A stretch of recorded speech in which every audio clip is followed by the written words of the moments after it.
Hello out there, all you women entrepreneurs living child-free, and those of you cool enough, if you're not, to be watching an amazing opportunity to hang out with women entrepreneurs living child-free. I'm super excited today to be joined by Kayla. Welcome, Kayla. Thank you for having me. We are so glad to have you join us, and we're going to dive right in, y'all, with this thing, because she wrote her first 200-page story when she was 12 years old, which is interesting because I started thinking about when I wrote my first story, and it was between 8th and ninth grade. I'm like, I don't know what age that is. I feel like that's 13, 14, so very close. Okay, all right, all right. Mine was R.L. Stine, kind of, Christopher Pike. Like, I didn't read R.L. Stine because I don't think he was out yet, but Christopher Pike, and there was another Lee that I grew up on. I think Stein came right after I moved on to Stephen King. I loved all of those, all Okay. three. Oh, we're gonna have so much fun, y'all. All right. So it was fan fiction written back in 2007. So if you're trying to figure out our age, you can do the math. I ain't doing it. And it's featuring a character, so it features a character played by Ryan Gosling. So what show was the story about? I have to hear about this. This was maybe one of his first bigger gigs, and it was a show called Breaker High. I think it was a Canadian show, and it was this show about high school that took place on a boat. So they would go to all these different countries on their boat and have adventures. So in this fan fiction, I wrote this story about how they came to Vancouver and they rescued me from this terribly tragic childhood, because every angsty 12-year-old's like, my childhood's the worst. And Ryan Gosling took me away on his boat, and then we had all the adventures. I love it. That is so awesome. Now, do you write frequently? Oops. Sorry about that, y'all. Sometimes the internet does fun and funky things. All right, so let me tell you a little bit about Kayla. She is a food freedom and embodiment coach who helps women break free from self-sabotage and finally feel safe, sexy, and at home in their bodies. So can we just stop right there and talk about food freedom? Because I don't know that I've ever heard the term food freedom before. I am going to pray that that's a really good thing, because anyone who struggled with chronic dieting, with binge eating, emotional eating, or that very chaotic roller coaster binge and restrict cycle, they have probably heard about food freedom, because it's probably been that elusive thing they just want more than anything else. At least that was definitely the case for me. Interesting. Like, I mean, I've gotten it under control. I'm like, I'm in the best shape of my life at 46. Yay. I think that's kind of funny, but I'm also like, yeah, I'm kind of serious too. And I'm starting to be healthier. Like all the years I was like, I wish I would just want the healthy stuff. And I've finally hit that kind of, flexibility, and maybe it is freedom. And I just never thought of it in that terminology. So tell me more. All right. So tell me more about how it is that you work with the women, what it's all about, what it is that you do. So it's really getting women to unhook from the chronic dieting, the binge eating, the emotional eating, and also the low self-worth that often perpetuates a lot of these challenges. So that is the work I do, and it's a very unconventional approach. It is grounded in 8 years in the health coaching field. However, what I found is that entire time I was in the health coaching field, I struggled with the binge eating, the restriction cycles, the low self-worth. And it was when I started turning more to inner work and somatic healing and my own spicy twist on parts work that I really found the transformation and the health and the consistency I'd always wanted. And it existed outside of the health coaching field, which I thought was so wild. But when I reflect on it more, it makes a lot of sense. It does make a lot of sense. It's interesting. I was on a journey, and yeah, I had my mom's stories about health and diet and weight and eating and all of that. And when I stepped out of it, all of a sudden it was like, it was so much easier. I could have used you many years ago. And that's probably true of a lot of people. They're like, we didn't even realize we were trying to do all the stuff, but it's not Here, it's here. All right. So she actually, Kayla, is the creator of the Food Freedom Fantasy, a sensual, story-driven method that uses archetypes, nervous system rewiring, and inner storytelling to help women turn cravings into clarity and self-care into sacred play.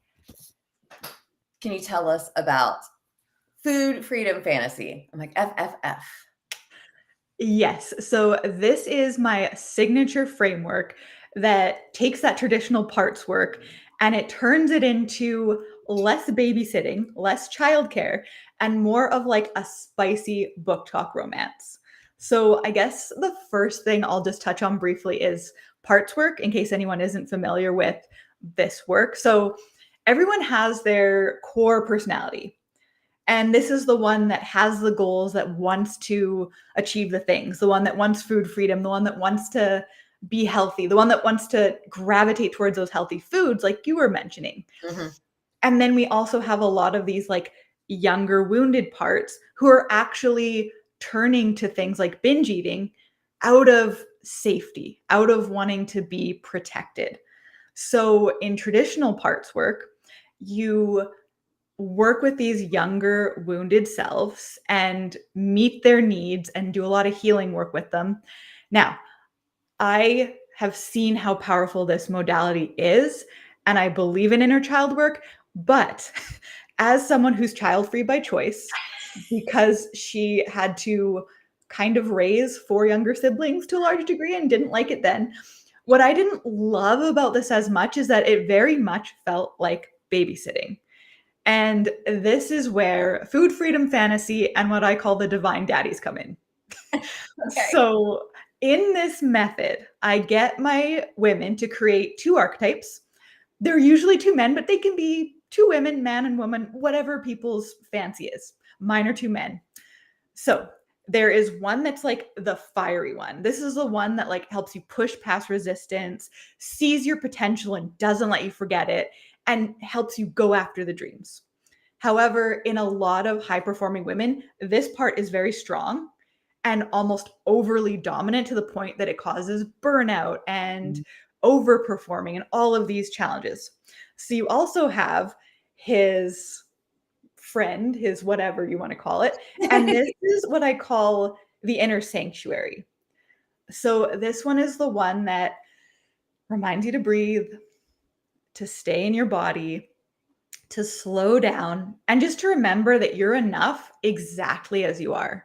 So when you have both of these getting along and working together, that's how you can not only achieve your goals, but keep your nervous system regulated enough that you don't have to turn to binge eating or you don't struggle with the burnout. And then the other really cool thing that these archetypes do is all of that inner child work that you used to have to do on your own. You send your crying, sad, wounded inner children to these two dads or mom and dad, again, whatever you prefer. And they do a lot of the inner child reparenting with you or even for you, which is so magical. Yeah, I know. It's funny as you started talking about the inner child, and then I started thinking, and I'm like, huh, there's, and we're all kids, so it makes sense. But And it's one of those things where so much of what we already do in everyday life is work. Like our careers, our businesses are work, taking care of chores and errands are work. So, do we really want to come into like our personal growth, our spiritual growth, our health journey and be like, look, more work, look, children that I never wanted in the first place, when you could like have it be as fun and playful and even as sexy as like a Sarah J. Maas novel?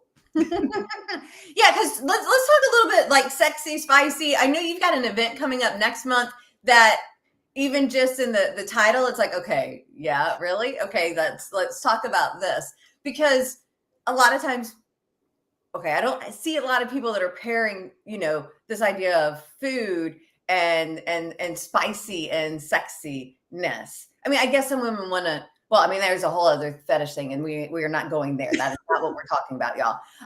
There is. I want to be sexier and feel sexier, so I eat healthier. But I don't think about it, as going together. So I need you to explain. Like, I have a couple ideas, but I think you should tell us what it actually is versus the story, the fan fiction that I'm getting ready to make up? Okay, so there are actually a few pieces to this. And one is that turn on and sexual energy are some of the most underutilized things that people don't use in their food freedom journey. So here's what will happen by default. A person sees their binge eating or the changes they want to make to their health, their body, whatever it might be, and they see problems. They see fixing, they see what's wrong. And that's going to do two things. That's going to keep them focused on the problem, which is going to expand that problem, and it's going to put them in a chronic stress response. So the first step is to get out of problem solving mode and get into, what do I want to create?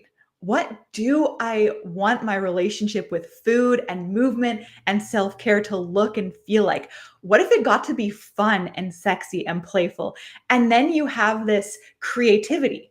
And the really cool thing is that a woman's sexuality and creativity are the same. They are coming from your sacral chakra. So when you can boost that creativity and that turn on, it makes your food freedom journey actually feel good. And then you can take this a step further, which is so cool. Are you familiar with the erotic blueprints at all? I am not familiar with that at all. Okay, so Now these are I'm going to be adding more stuff to my list. I just got the Female Brain book. Oh my gosh, I'm 2 chapters in. I'm blown away. It's amazing. So now I've got something new to go learn. But tell us a little bit about it and how that applies. Yes. So these are not my blueprints. These were created by someone named Miss Jaya. You can search for her and actually take the quiz to find out what your blueprint is. And I came back to this concept myself earlier this year, and I thought to myself, so an erotic blueprint is basically the language your body speaks in the bedroom. And Okay. there's 5 of them. So there is the energetic. So this one needs a lot of space, a lot of expansiveness. There's the sensual, which is flowers, candles, romantic atmospheres. Then there is the sexual, and that's pretty much your typical vanilla kind of blueprint. This one is the most common in like straight men. So it's not as common in women. And then you have kinky, and these ones need like power plays and intensity, and they like to, break some rules, be a little taboo. And then you have shapeshifter, and shapeshifter is like a little bit of everything. So these 5 blueprints, I started thinking about it, and I realized if our body speaks one language in the bedroom, it's probably going to speak the same language in the kitchen. So Yeah. I took my knowledge of eating psychology and I put these 2 things together, and I applied it to my own blueprint and got these like mind-blowing results. And then I also broke down the other 4 blueprints for everyone else, which is just, I've gotten such good feedback on this content. Yeah. And so is that what you are going to be talking about on December 3rd? Can you tell us about that? Yes. So I have a masterclass coming up, and it's called Eat Me, Reclaiming Appetite, Pleasure, and Power Through Your Erotic Blueprint. So we are going to go through the 5 blueprints, and we're also going to do a subconscious rewiring that releases all old stories about my food freedom journey has to hurt. My food freedom journey has to suck. My food freedom journey has to look like everyone else's, and really rewires a person for pleasure. And that pleasure is based on their own unique wiring, instead of me being like, this is what works for me and it must be what works for you. Because I think that's such a challenge we run into in today's world, is that people come out with these ideas or these plans or these frameworks, and they work great for that person. And then other people try to wedge themselves into this framework without tapping into their own inner guidance. And then they feel like a failure when they're totally not a failure. They're just not quite. It's not one size fit all. Exactly. And we're treating it like one size fit. I'm seeing that so much in the past, I don't know, couple of years, whatever. Like we try really hard to make everything one size fits all. And none of us want one, and none of us are made for one size fits all. Exactly. We are as unique as our fingerprints, and our relationship with food is as unique as our fingerprints. And that's not to say there aren't certain guiding principles and information that's very helpful, But you also need to take it to your inner world and see, A, how is this actually landing for my body? B, how sustainable does it feel? And C, how much do I actually enjoy it? And I'm even just thinking of, okay, my husband and I, and like when we're doing food and we have very different, he's like, I just, eat. And I'm like, I want to enjoy my food. And it's like, it's just, and so now I'm thinking, okay, that's another thing of us being different. And how do we come together with that? Can you tell us how we enroll for the masterclass? Yes. So you can go to embodiedwritingwarrior.com/eat me. Pretty Nice. easy to remember. Nice. So yes, and I was going to say, we do have, this is the website, this is the gift. So for the class, you just change it to Eat Me. But while we're here, you want to tell us about the gift, and then I want to ask for some holiday help. Absolutely. So the gift is something called a power portal or the power portal. And this is helping high performing type A intense women transform their 5 biggest blocks with food. So there is an alchemy audit so you can figure out which block is your biggest stumbling block. It gives you practices to break through that block. There's also a meditation that again rewires those old subconscious patterns. And then there's also a dance alchemy session, which is the most beautiful healing embodied form of dance ever. So I think it's 2-3 hours altogether. It's in 2 parts. It's regular $97, but anybody who goes there gets it for free. Nice. And that's offer for child-free women entrepreneurs, but I assume anybody else that's watching this could take advantage of it as well. Yes.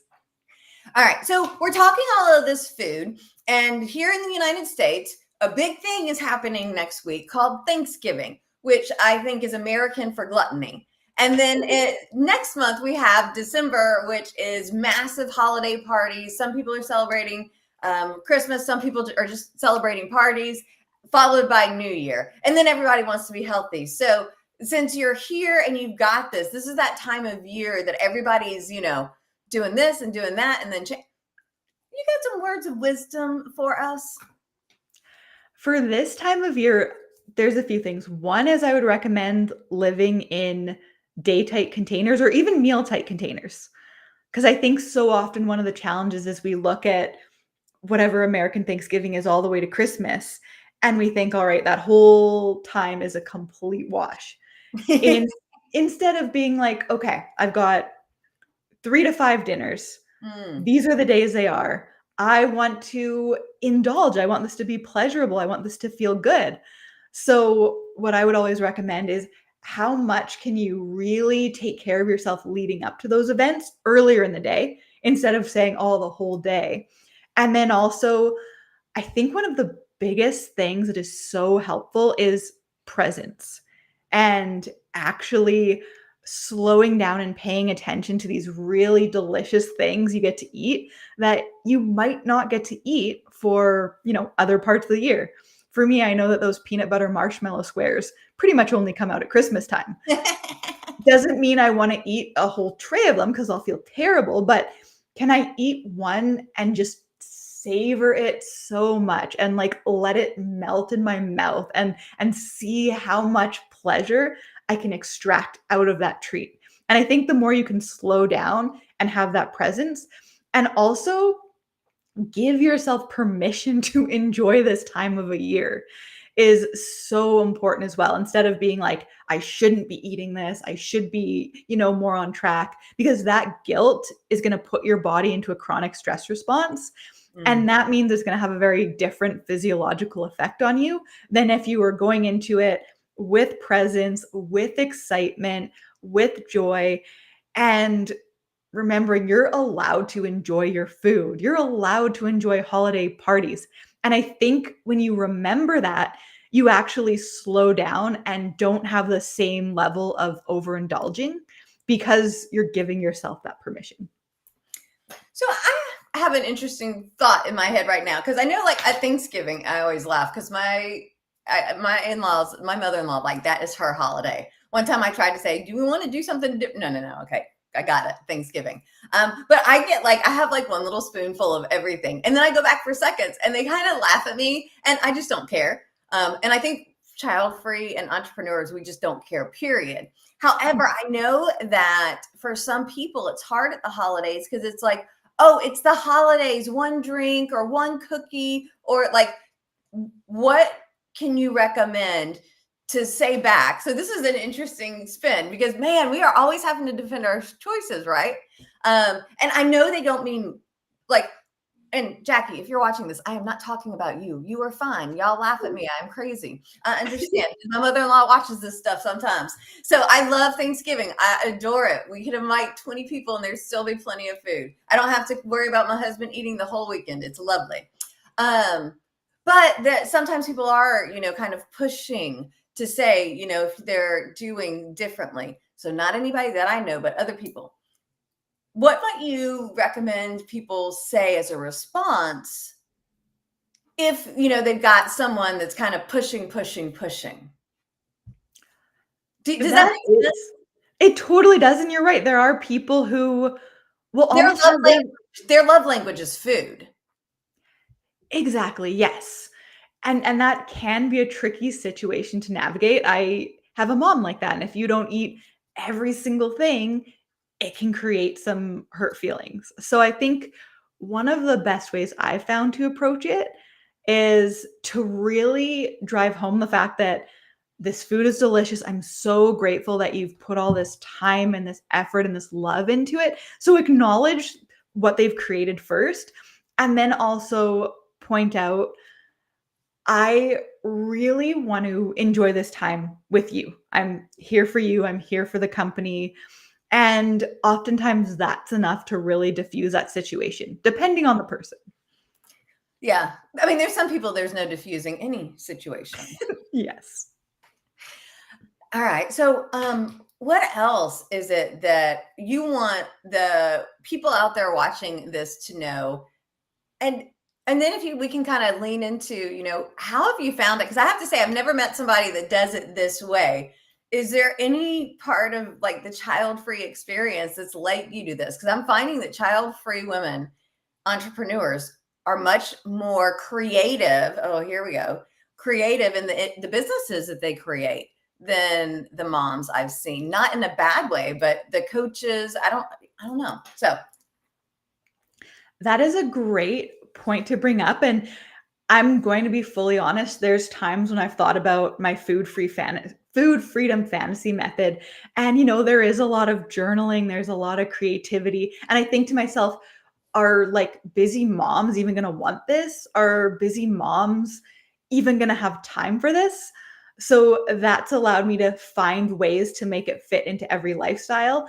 But for the really creative, writerly women who just love the inner work and they want the 3-hour morning routine, like this is perfect for them. And again, it doesn't have to be 3 hours, but if you enjoy it so much, it totally could be. So no, I'm laughing. My calendar from 5 a.m. to 9 a.m. is morning routine. So right? I wasn't thinking that was too much. And I mean, sometimes that includes the gym, sometimes that includes sleep. But yeah, moms are not doing hour-long morning routines for the most part, probably. And that's something I have a lot of sympathy and empathy for because my mom, busy mom, 4 kids, 5 kids, 4 kids including me. And I like how you don't count yourself in that. I was like a second mom, I feel like. So I watched her kind of sacrifice everything for her kids, and her health was declining all the time. She was very unhappy. And then once her kids all moved out, she's like, I don't know what to do with myself. And I always thought, like, that is so sad. And I know this isn't the case for every mom out there, but I just wanted to avoid that being the case altogether, if at all possible. Yeah. It's interesting because my mom was kind of the opposite. She was, once the kids were in school, she went to work at Mother's Morning Out, taking care of 2-year-olds. Yeah, that's what, and not because she needed a job, but because she missed being around the kids. I'm like, that just,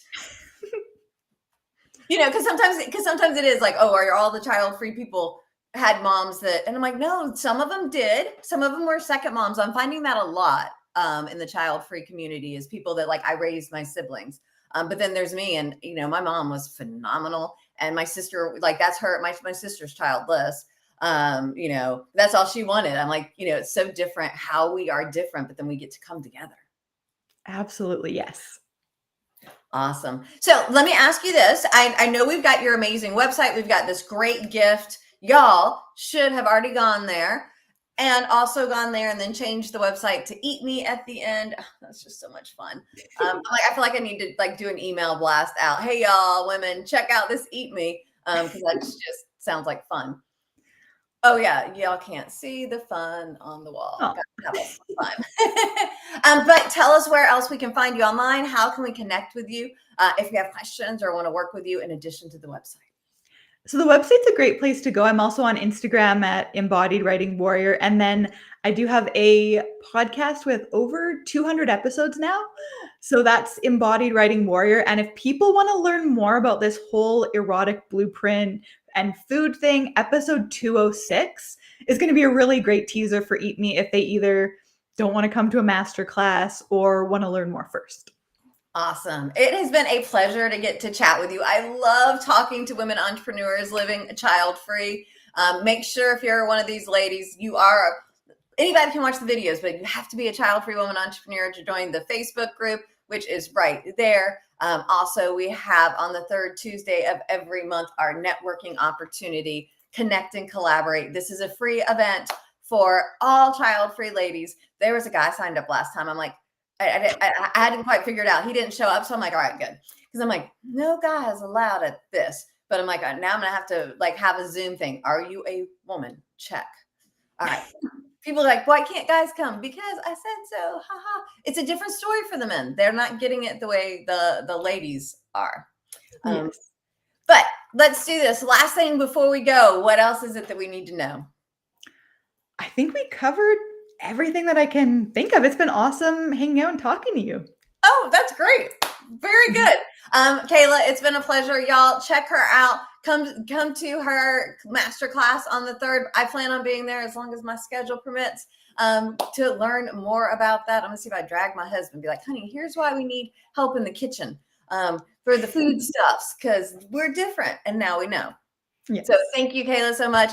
Look forward to seeing you at one of our upcoming events. Look forward to seeing you at your event. Y'all have an amazing Friday, and we'll be back next week. It's just going to be me next week since it's Black Friday here in the United States. I'll have a little message from you, but otherwise, we'll see you again with a guest in December. Happy networking, y'all. Thank you, Kayla. Thank you.